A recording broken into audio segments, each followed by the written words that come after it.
Once you're happy with the level of the ground, mark out with string lines where you want to put your foundations in accordance with the plans. The plans are available on my website, check the link in description. The string lines represent where the timber beams will go that sit on top of your steel and concrete foundations.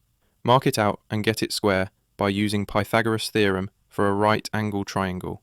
The square of the diagonal is equal to the sum of the squares of the other two sides, i.e., for an 8 by 4 meter building, one side would be 8 meters, one would be 4, and then if you measure the diagonal distance from the end of one wall to the end of the other, it will equal 8 times 8 plus 4 times 4 equals 64 plus 16 equals 80.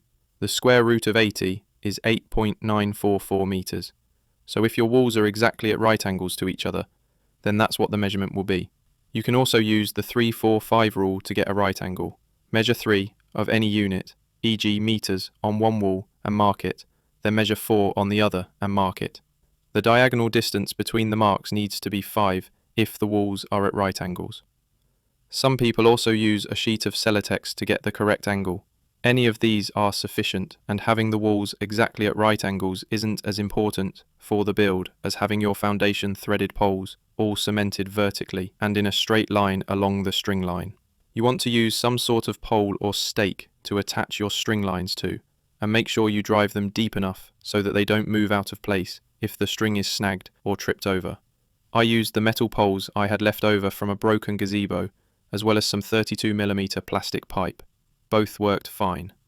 If the strings need to cross each other, make sure they're not touching, because this can affect their straightness.